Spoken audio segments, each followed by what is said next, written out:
Buenas tardes. Queremos darles la más cordial bienvenida a nombre de Penguin Random House y de la Feria Internacional del Libro, aquí en esta nueva edición de esta maravillosa feria FIL Guadalajara. Queremos darles la más cordial bienvenida a la presentación del primer tomo de una saga que llena de mucho orgullo a la editorial. Se trata de Nahuales contra Vampiros, tomo 1, Del mar a la montaña. Y para presentar este libro nos honran con su presencia Carlos López Beltrán y el autor Federico Navarrete, para quienes pido un fuerte aplauso, por favor.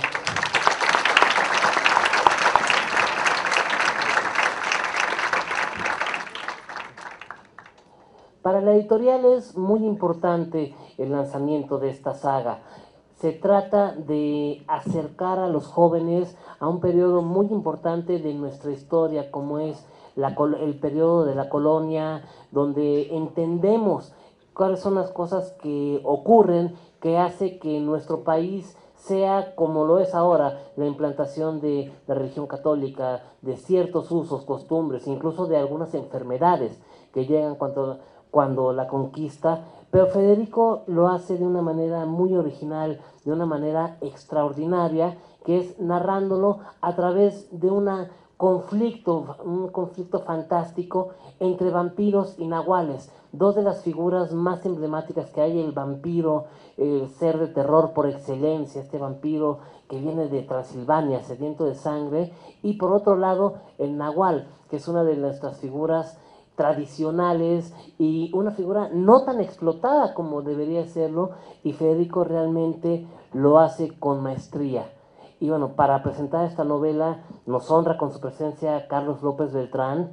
Él nació en Minatitlán, Veracruz, en 1957. Estudió biología experimental, literatura e historia y filosofía de la ciencia en universidades de México e Inglaterra. Su interés se centró durante años en las teorías biológicas de la evolución y de la herencia.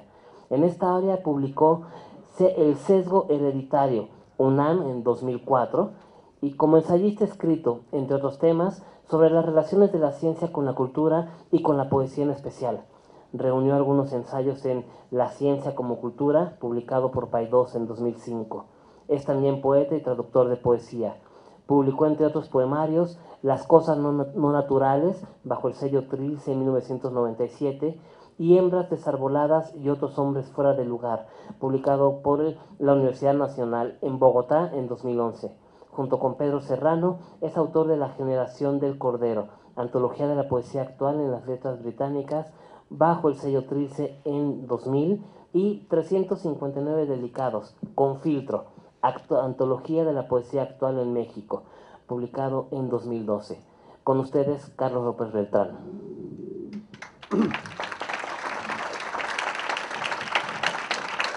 Hola, buenas tardes.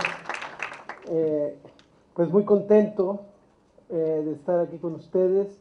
Lo primero que haré es agradecer a mi amigo Federico Navarrete y a la editorial Random House Mondadori, ahora es Penguin Random House Mondadori, haberme invitado a presentar este libro, que para mí es acto un poco fuera del tipo es un libro un poco fuera del tipo de libros que yo suelo presentar o discutir, pero bueno, entiendo también de alguna manera por qué Federico pensó en mí.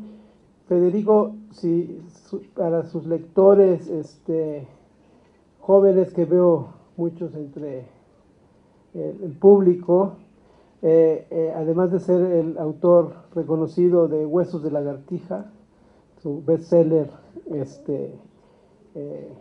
espléndido libro que a mí me dieron a conocer, de hecho, mis hijas. Yo conocí a Federico por otros caminos y otras trayectorias académicas, que es lo que compartimos Federico y yo. Los dos somos investigadores en la UNAM, y mis hijas me hicieron ver que era la misma persona la que había escrito ese libro padrísimo que ellas disfrutaron, y mi colega y compañero y amigo Federico Navarrete. Y de alguna manera yo creo que él pensó en mí porque comparto con él esta doble vida de intentar escribir literatura e intentar desarrollar una carrera académica. Él lo hace espléndidamente en ambos sectores. Y le agradezco mucho a Federico la invitación porque me ha obligado a acordarme de cómo empecé yo como lector. Y es un poco lo que me parece que uno de los valores fundamentales del libro que estamos presentando es que es el tipo de libros ideales para inducir una pasión por la lectura. Mi padre, que era un hombre muy pragmático, solía decir que era un ingeniero y todo en la vida tenía que tener sentido y algo práctico para él.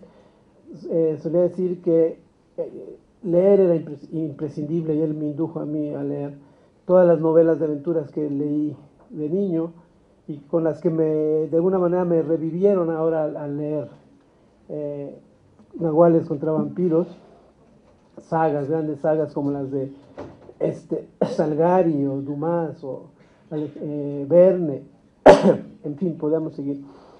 Mi padre decía que leer desarrollaba la imaginación y que la imaginación no era algo inútil, era algo muy importante que servía en todas las dimensiones. Y él solía decir que las personas que destacan en cualquier campo, sea la ingeniería, sea el derecho, son los que son capaces de imaginar el mundo de muchas maneras, no solo como es, sino como podría ser o como fue, cómo podemos cambiarlo, cómo podemos modificarlo. Y la literatura tiene, entre otras muchas valores y funciones,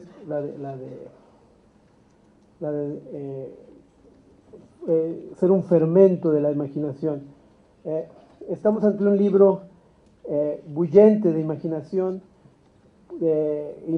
además muy bien conducida, como les trataré de platicar.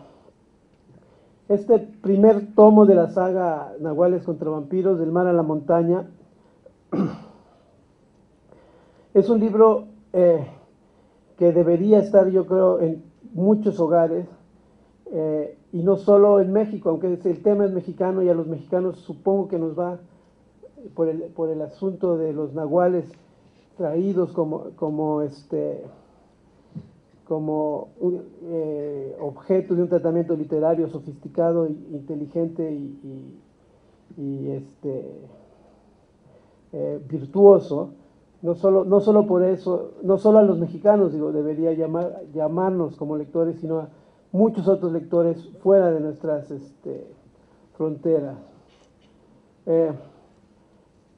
Porque de alguna manera es un libro que acomoda no solo la localidad de los nahuales, sino la conecta con distintos aspectos de la experiencia humana, esta experiencia fantástica que en distintas partes del mundo, y en este libro se condensan viajes imaginativos, fantásticos, que vienen no solo de Europa, también de África y de todo el continente americano.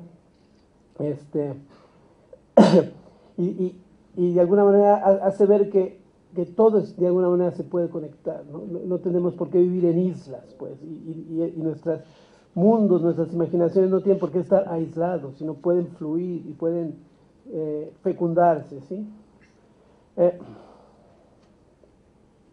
Se trata de una historia, este primer tomo ya lo anuncia, de muy largo aliento, con muchas líneas narrativas, muchos retículos de historias, muchos personajes, que a través de un trabajo artesanal muy astuto e inteligente consigue un equilibrio, un sentido de flujo y convergencia de estas líneas, y en donde se van abriendo cabos que luego todos uno por uno se van cerrando, va adquiriendo sentido, cosas que pasan antes, después, ese tipo de astucias literarias que hacen el placer de leer,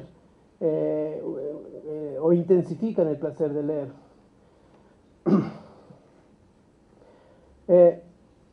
En este libro, en este tomo, la forma como se narra es a través de ir cambiando el foco narrativo entre 5 personajes, ¿sí?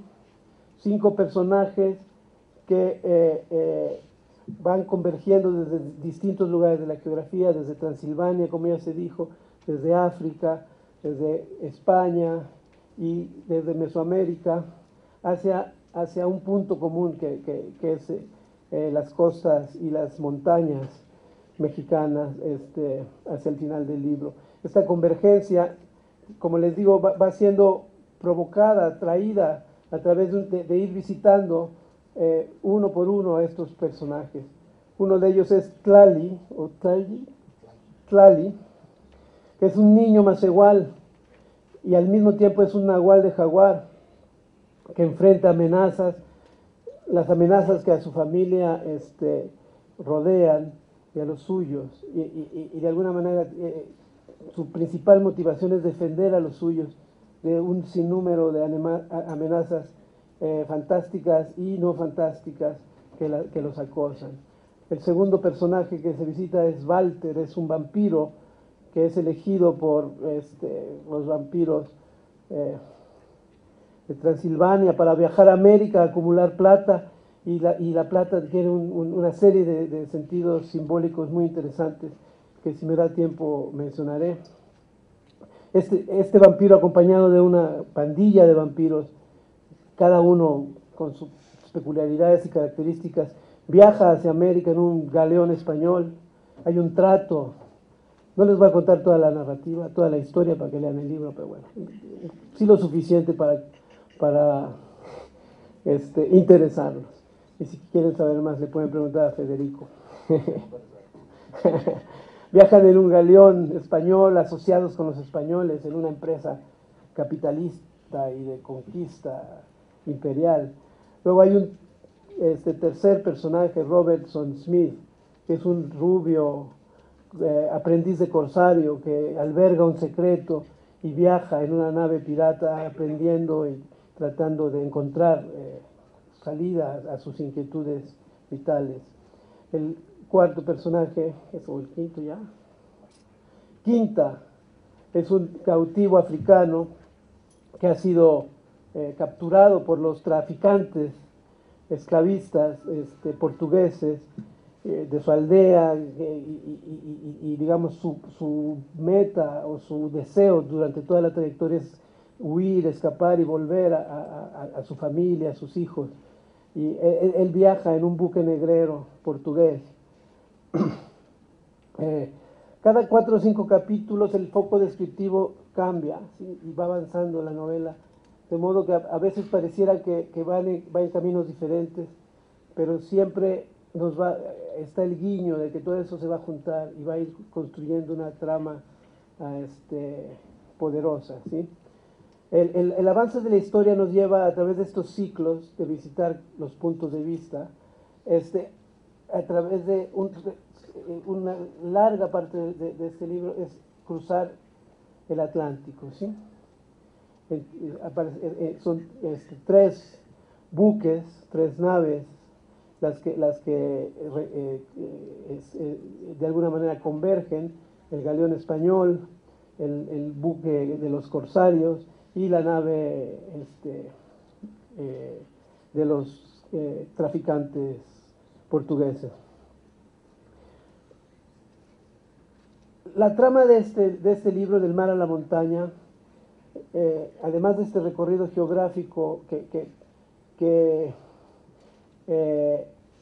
es vívido, uno siente estar ahí en el buque, sientes las peripecias del clima, las tormentas, estar rodeado de cuerdas, como vivían estos marinos, de cuerdas, de madera, sus sonidos, sus texturas, todo eso aparece expresado con una delicadeza y una precisión que a mí me asombra, ¿sí?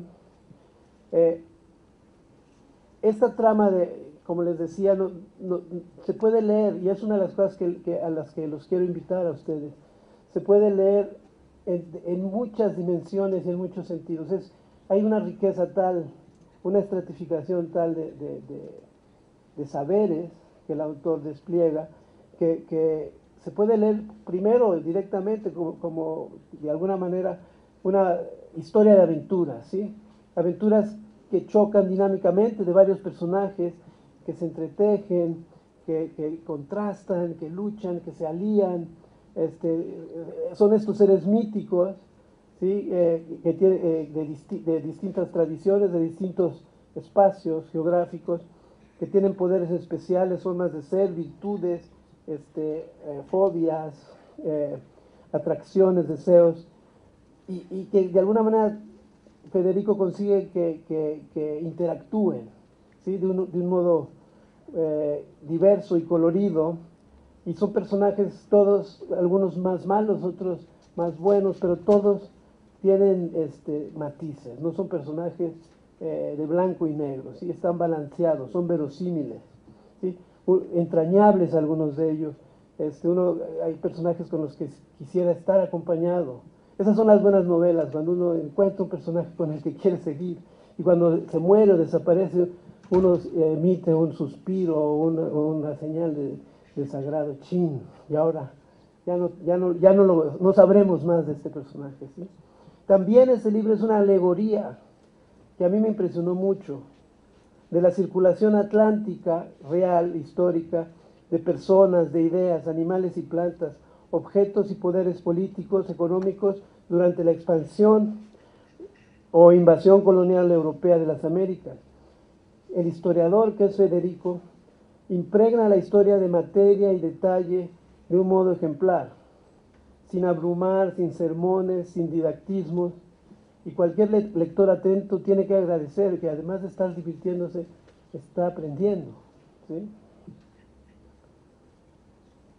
Y también, de alguna manera, ya se dijo, es una historia que se puede leer como una puesta en valor de los mitos y mitologías y conocimientos americanos, amerindios, prehispánicos y también africanos, frente a, de alguna manera, la dominancia en los medios de comunicación y en los espacios culturales contemporáneos de las mitologías nórdicas, ¿sí?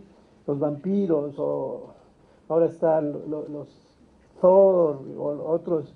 De alguna manera, esta capacidad que tiene este libro de poner en el mismo nivel, con la misma podería, con la misma imaginación, a convivir estas mitologías, estos mitos, estos personajes nuestros de nuestra región, creo que es un acto, pues, que hace este libro que debe destacarse y que debe valorarse.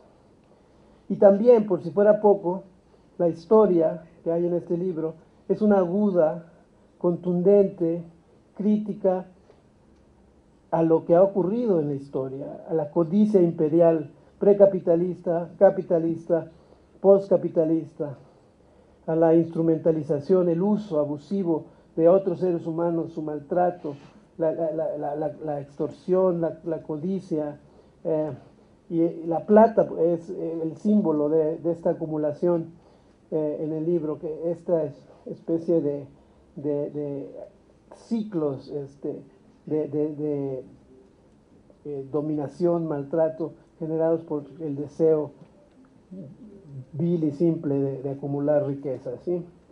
Y también no lo hace con didactismos, no lo hace con moralismos, simplemente, astutamente, inteligentemente, hacer ver como uno de los motores importantes de esta historia es la codicia. La codicia no solo de los individuos, sino de las corporaciones, ¿sí? De los cuerpos que dominan, pues. Es una historia que asume muchos riesgos, porque introduce muchos personajes, muchas líneas narrativas, y sin embargo no tropieza, ¿sí?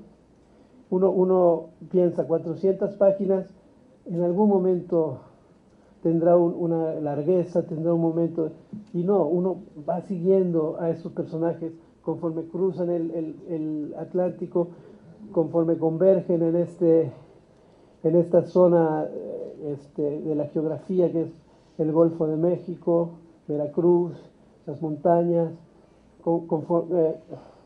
va viendo cómo se van desplegando, desarrollando los personajes, algunos personajes de carne y hueso como nosotros, otros con poderes o capacidades o ontologías, dirían los filósofos, diferentes, nahuales, que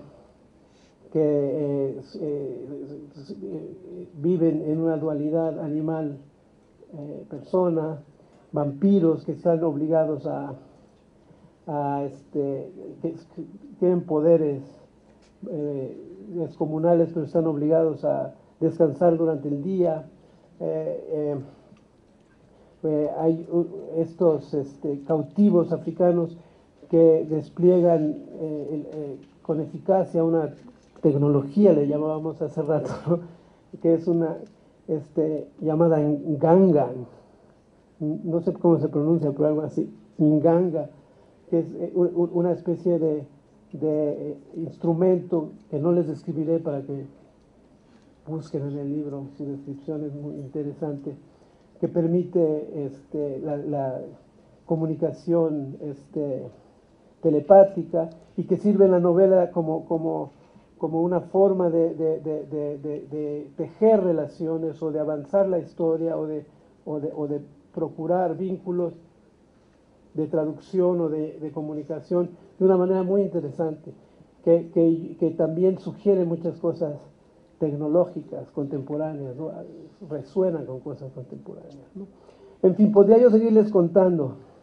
Yo quiero terminar diciéndoles que lean el libro, que lo lean despacio, que no tengan prisa por acabarlo, que lean capítulo por capítulo, que vayan asimilándolo y que como yo queden atentos a esperar al segundo volumen de la saga, que según nos anuncian saldrá en un año o algo así.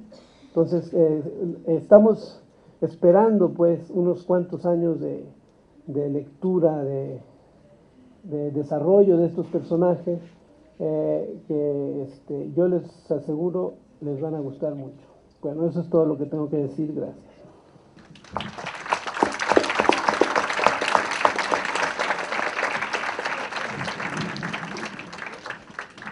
Muchas gracias a Carlos López Beltrán por su intervención, por sus palabras para presentar esta novela.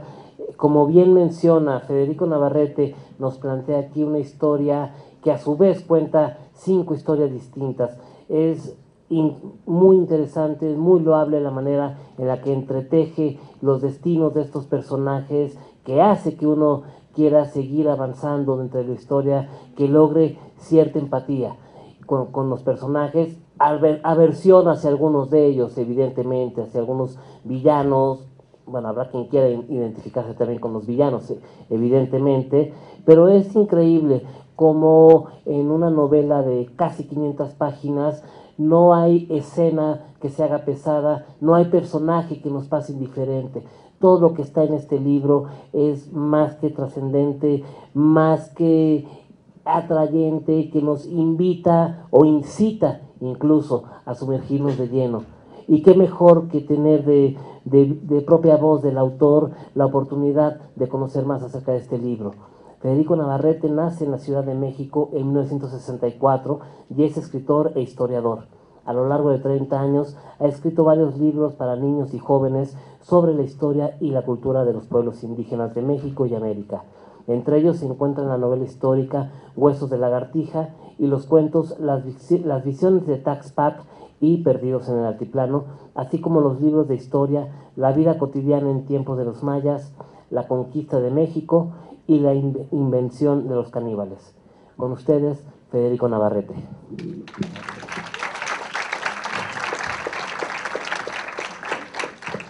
Bueno, les agradezco muchísimo desde luego, en primer lugar, a Carlos López Beltrán por haber tenido el interés de leer mi libro y decirme las cosas tan conmovedoras que me ha dicho, y desde luego también a Diego Mejía, el editor de literatura juvenil de Penguin Random House, por haber acompañado con tanta dedicación, con tanto talento y con tanta paciencia el nacimiento de este libro.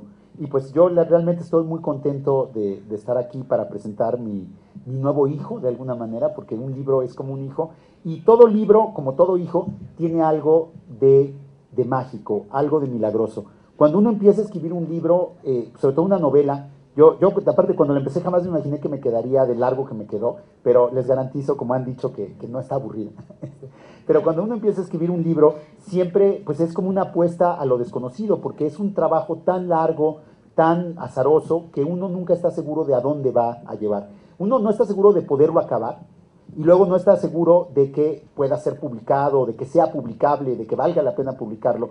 Y entonces, cuando finalmente, después de haber emprendido esta aventura, lo puedo ver hecho un objeto, aparte con una portada que me gusta mucho, que es muy llamativa, que tiene algo como pues medio de un poco de caricatura, pero caricatura en el buen sentido, ¿no? Como de invitación a la imaginación y a la diversión, que es de lo que se trata el libro, de hacer una historia entretenida y divertida. Pues uno se siente que realmente las cosas salieron como uno jamás se las hubiera podido imaginar. Salieron mejor de lo que uno hubiera querido, de lo que uno hubiera podido imaginar, y eso tiene algo de magia. Y desde luego, pues este libro es un libro sobre cosas de magia. Hay criaturas fantásticas que hacen cosas fuera del ordinario, ¿no? Hay vampiros, que pues como todos saben, todos los conocen a los vampiros, no los voy a presentar mucho, están de moda además, hay cientos de novelas de vampiros, pero pues lo que también hay estos nahuales, estos seres que se pueden transformar en animales y que pueden actuar como animales, en la noche fundamentalmente, pero también en otros momentos durante el día, y que pueden utilizar ese poder extraordinario que les da ser jaguares o ser águilas, tanto para hacer bien como para hacer mal, y justamente tienen este problema moral, cómo utilizar su poder para una cosa o para la otra, que es un poco el poder que, con toda la proporción guardada, es algo que también nos pasa a los escritores, ¿no? Si tenemos esta imaginación y la queremos utilizar, ¿qué es lo que queremos hacer con esta imaginación?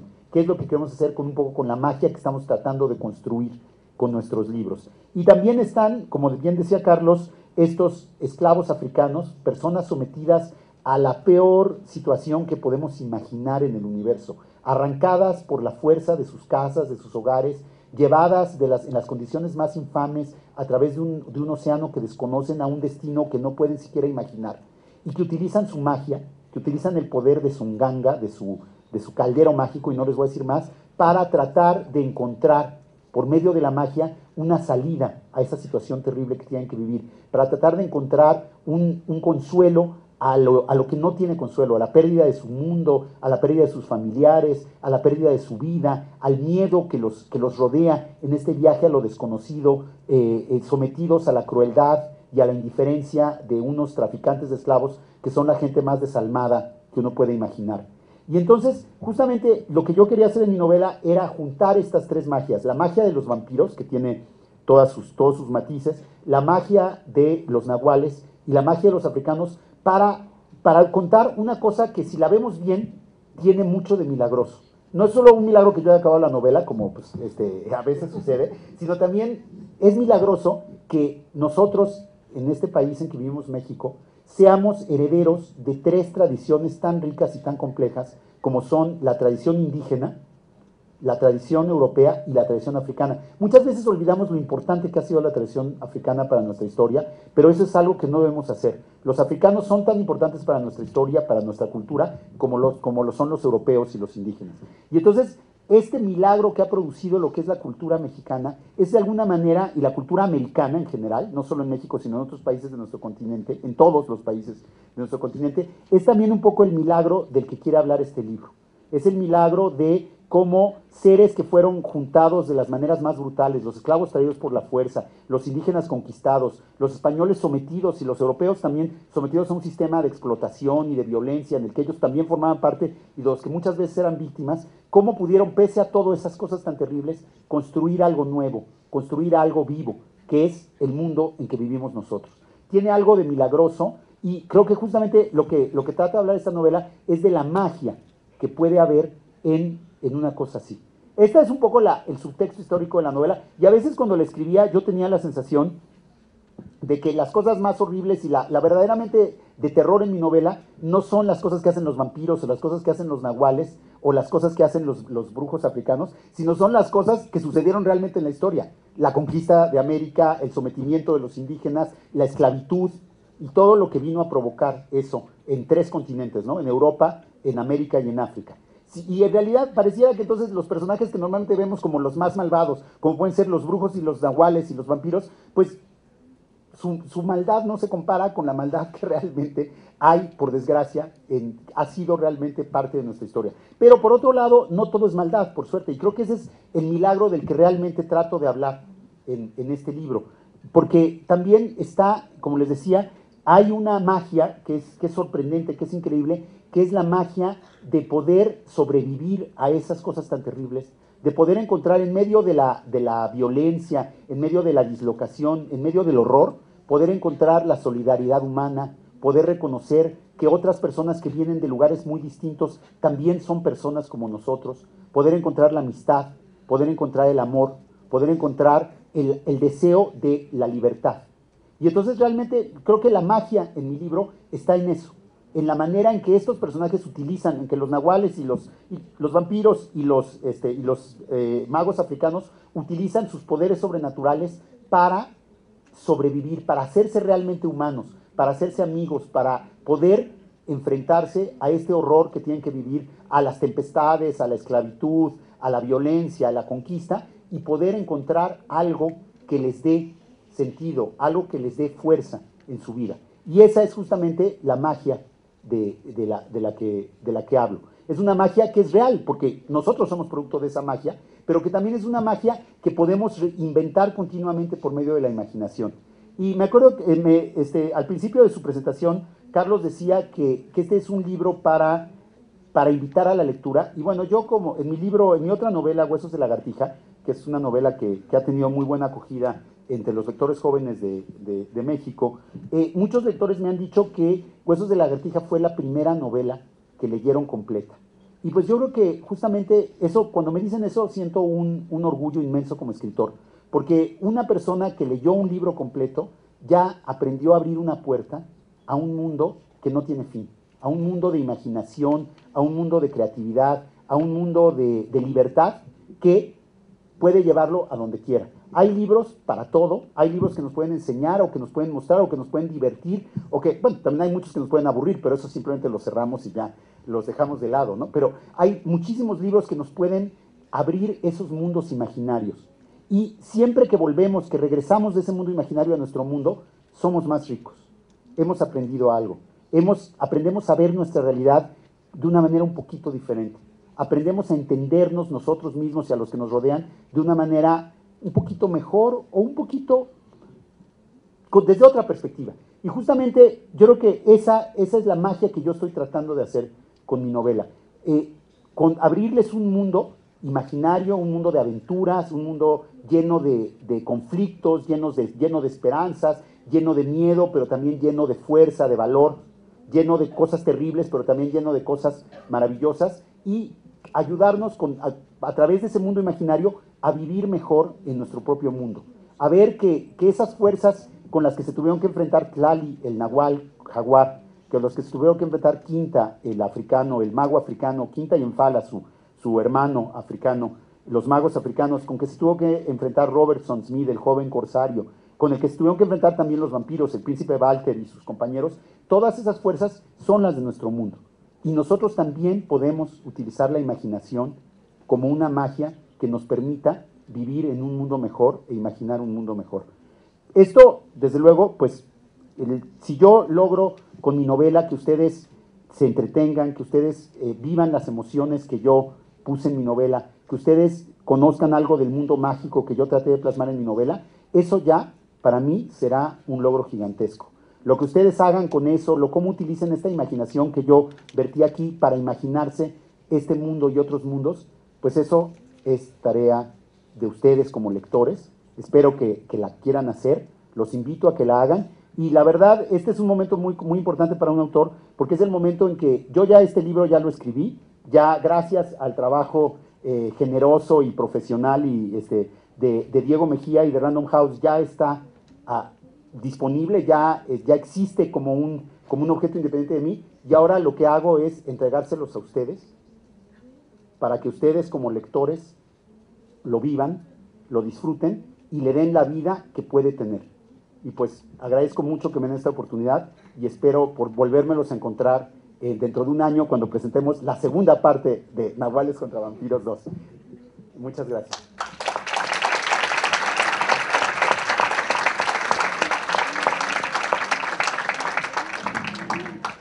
Tenemos aún algunos minutos y queremos aprovechar esto, que no solo sea un diálogo entre tres personas presentando un libro, parte de esta gran riqueza, como bien menciona Federico, el libro ya está, es tarea de los lectores ahora adentrarse en este mundo. Queremos compartir, aprovechar este espacio para que si ustedes tienen alguna inquietud, alguna pregunta que hacerle al autor, compartir este espacio con ustedes.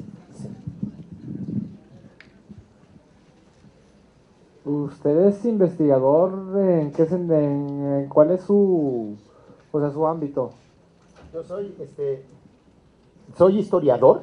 Estudia historia, investiga historia. Soy historiador y antropólogo. O sea, estudié historia y antropología y me he dedicado desde que estudié a la fecha, que ya son muchos años, a estudiar la historia de los pueblos indígenas de América, de México y de otras partes de América, y también he estudiado mucho la historia de los pueblos africanos. Entonces, justamente lo que describo aquí, esta historia de los nahuales y la historia de la magia africana, es producto de todos esos años que me he dedicado a investigar estos asuntos. ¿Qué tanto de lo que usted sabe de la cultura nahual plasmó en su libro? Pues todo, porque, o sea, justamente lo bonito de escribir una novela es que uno cuando investiga, pues, las cosas como historiador, pues ve pedazos de las cosas. Puede uno aprender un poquito lo que se dice sobre los nahuales, las explicaciones de cómo funciona el nahualismo. Pero esta novela empieza con un joven que cierra los ojos y de repente está transformado en jaguar. Y tiene que moverse en la selva como un jaguar y siente lo que es tener un cuerpo de jaguar. Lo que es tener 4 patas, lo que es tener unas garras y unos dientes poderosísimos, lo que es tener una visión que ve mucho mejor que cualquier ojo humano, lo que es tener un oído y un olfato infinitamente más sensibles. Y entonces él tiene que aprender a ser jaguar. Es humano, pero también ahora tiene que aprender cómo se es jaguar, cómo se vive como jaguar en el bosque. Eso es algo que es un poco lo que me pasa a mí como investigador, ¿no? Yo como investigador puedo decir, bueno, los jaguares son de tal manera, puedo ver un esquema, puedo describirlos, pero al escribir una novela me tengo que imaginar que soy un jaguar. Y al escribir sobre los nahuales me tuve que imaginar lo que significa ser un nahual. Entonces utilicé todo lo que yo sabía y luego di un brinco al vacío, digamos, que es la imaginación. Y pues me traté de utilizar todo eso que ya sabía para poder imaginarme algo que era vivir de la manera en que vive un nahual, o de la manera en que vive un vampiro, o de la manera en que vive un mago africano o un pirata, ¿no? Entonces su libro está más basado en imaginación que en parte de historia, ¿no? Pues, ¿cómo decirlo? Yo diría que el corazón que late en mi libro es la imaginación, pero digamos que el esqueleto, los músculos son la historia. Pero ustedes como lectores no creo que tengan que preocuparse porque si es historia o si los detalles, no. O sea, el chiste es seguir la historia. Y el chiste es escuchar el corazón que late en el libro, que es el corazón de la imaginación. Todo lo demás fue mi trabajo. O sea, yo les garantizo que lo que hay ahí es lo que yo sé. Pero ese es mi problema, no es ustedes. Ustedes simplemente tienen que seguir la historia. No es una lección de historia, es un libro, es una novela, es una aventura.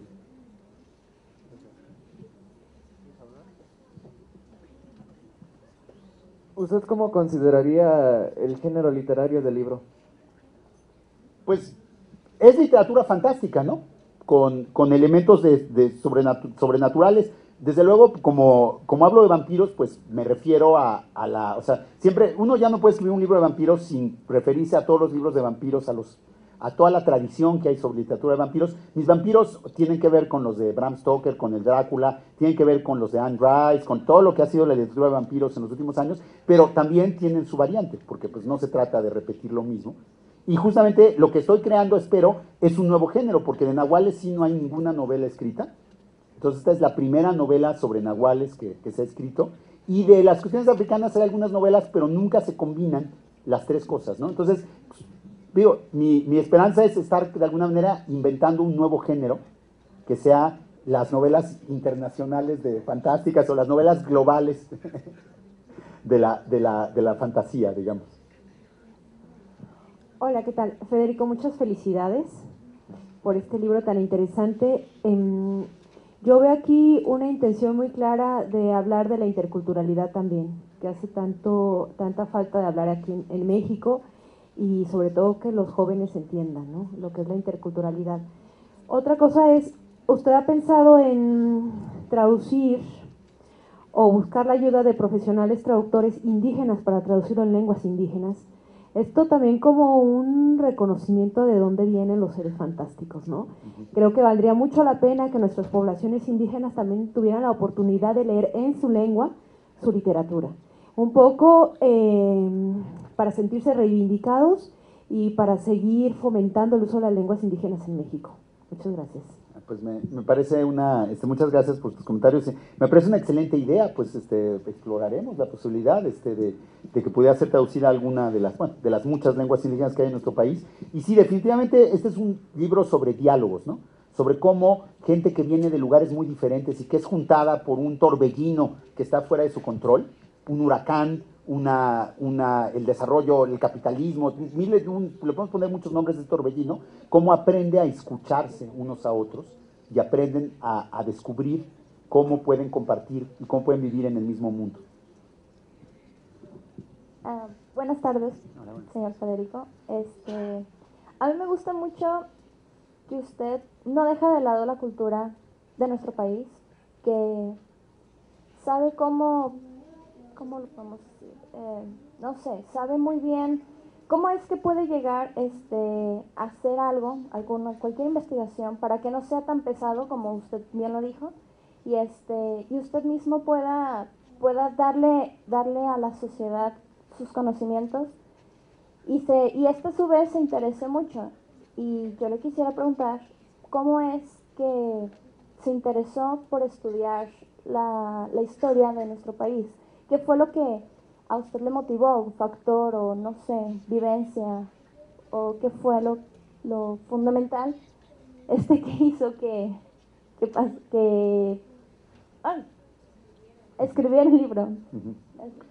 Bueno, pues yo creo que realmente en los muchos años que llevo de investigar, de aprender con los pueblos indígenas de nuestro país y de América, de aprender de ellos, porque no es que realmente yo los estudié a ellos, más bien a veces siento que aprendo de ellos, porque son tradiciones vivas, muy vitales, de una complejidad y una riqueza maravillosa. Siempre me ha fascinado, bueno, me ha horrorizado un poquito, me preocupa cómo de repente en el mundo moderno es muy fácil que ignoremos que existen esos otros mundos tan cerca de nosotros, que por ejemplo en nuestro país hay se hablan más de 60 lenguas indígenas y hay pueblos con tradiciones riquísimas que siguen existiendo y que siguen siendo parte de nuestro presente y serán parte de nuestro futuro, con toda seguridad, pero a veces no los vemos, porque justamente los medios de comunicación y todo eso nos enseñan un mundo mucho más pequeño que el mundo en que realmente vivimos, ¿no? Nos enseñan un mundo en que el único modelo de vida es el modelo de vida norteamericano y europeo, en que los únicos valores que existen son los valores de la sociedad moderna capitalista,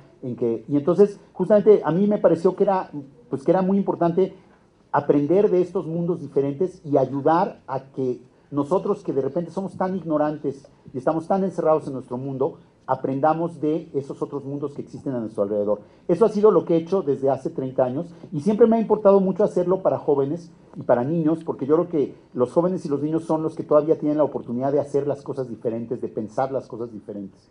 Y mientras más rico sea el mundo que conozcamos desde pequeños, más rico será el mundo que podremos construir cuando seamos grandes, ¿no? Y pues yo me acuerdo, yo de niño me fascinaban las historias de los griegos, las historias del Cid, las historias de las 1001 noches, las historias, pero cuando yo era niño no había libros que pudiera leer sobre historias de pueblos indígenas. Y entonces lo primero que hice cuando ya empecé a estudiar estos temas es, bueno, voy a hacer libros para niños para que los niños, mis hijos, y los niños, las personas que vengan después que yo, también, aparte de leer a los griegos, porque no se trata de decir una cosa o la otra, el chiste es que podemos tener acceso a todas las cosas. Eso es la interculturalidad, eso es la posibilidad, la riqueza de nuestro mundo. Para que mis hijos, para que los jóvenes de hoy, y espero del futuro, además de los griegos, además de la Edad Media, además de Thor y los dioses nórdicos que son maravillosos, además de los vampiros, además de todo eso, también puedan conocer a los nahuales, también puedan conocer las tradiciones de los pueblos indígenas de América y también puedan conocer las tradiciones de Asia y de África, ¿no? Todos seremos más ricos mientras más estemos dispuestos a aprender de los demás, que yo creo que es justamente lo que aprenden mis personajes en esta novela, justamente. Sí, Federico, buenas tardes. Felicidades por tu libro. Sí, una pregunta es, en el contexto que lo pones, Nahuales contra vampiros, es como una lucha, ¿verdad?, entre los dos. ¿Quién representaría el bien o el mal? ¿O estaría incluido entre los dos? Y aquí hay una chica que pregunta ¿por qué te interesas tanto en las culturas ancestrales mexicanas? Bueno, lo de las culturas ancestrales un poco ya lo expliqué, porque me parece que es muy importante. Todavía hay tanto que sabemos poco, o sea, es tan poco lo que sabemos de estas culturas y de su riqueza, que todavía queda muchísimo por conocer, y entonces me pareció que era un lugar muy interesante para dedicarme, y de hecho llevo 30 años y ni siquiera estoy empezando a rasgar la superficie de un mundo que es infinitamente rico y del que no dejo de aprender cada minuto, ¿no? Y por otro lado, lo de los buenos y los malos, pues sí, eventualmente, o sea, obviamente hay un enfrentamiento nahuales contra vampiros, pero no es un enfrentamiento de buenos contra malos. No voy a decir más porque justamente eso es lo que escribí en la novela, pero digamos que los vampiros están tan inmersos en este proceso de intercambio cultural, de la conquista de América, del esclavismo y todo eso. Ellos tampoco son los que lo manejan todo. Y entonces también de alguna manera no creo que sean los únicos malos, desde luego, y también hay nahuales que no todos los nahuales son buenos, ¿no? Porque en ningún pueblo y en ninguna circunstancia hay los buenos y los malos. Hay gente que comete acciones buenas, que hace acciones buenas y que comete acciones ruines o malvadas, ¿no? Y justamente yo trato de matizar eso. No es un enfrentamiento entre buenos y malos, sino es un enfrentamiento entre cosas que hacen que los seres humanos hagan el mal y cosas que hacen que los seres humanos descubran el bien, que es como vivimos ahora, ¿no? Buenas tardes, felicidades primeramente. Hablan de interculturalidad. Hablan de lo que es indígena, español y africano. Para el segundo tomo, la continuación del libro, ¿qué cultura agregaría, qué quitaría o cómo seguiría? Uy, eso, pues dejen que lean el primero y luego lo dicen. No, pues sí, desde luego, en el segundo volumen voy a incorporar una tradición que viene también de Europa y que me parece que es una tradición muy rica, que es la tradición del judaísmo y de la sabiduría hebrea, que es una tradición paralela a la tradición occidental, pero que tiene su propia historia. Entonces también van a jugar ahí, y eventualmente tengo planes de incluir otras cosas, pero eso todavía no se los puedo decir porque todavía no lo acabo de cocinar en mi cabeza, digamos.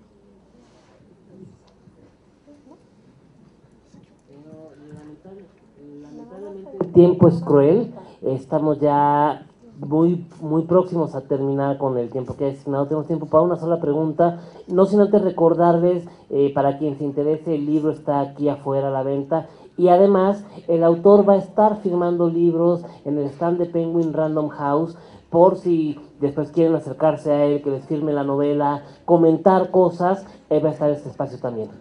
Sí. Buenas tardes, Federico Navarrete. Yo soy doctora en educación. Me encanta cómo expresaste, ahora sí me imaginé en el momento que yo estuviera leyendo esa lectura. Es muy interesante porque manejas historia, manejas valores, manejas lo que es animales, plantas. Es muy rico este libro, y la verdad, mi reconocimiento para usted, y lo leeré. Y me quedo yo con la incertidumbre de la ganga por ahí africana, ¿verdad? Tendré que leerlo para saber qué es eso. Es felicidades. De Facebook. Algo así, por ahí quiero imaginarme que sí. La abuelita del internet, digamos. Pero... Pues muchísimas felicidades. Gracias. No nos resta más que agradecer su presencia a Carlos López Beltrán y a Federico Navarrete. Que tengan buenas tardes. Gracias.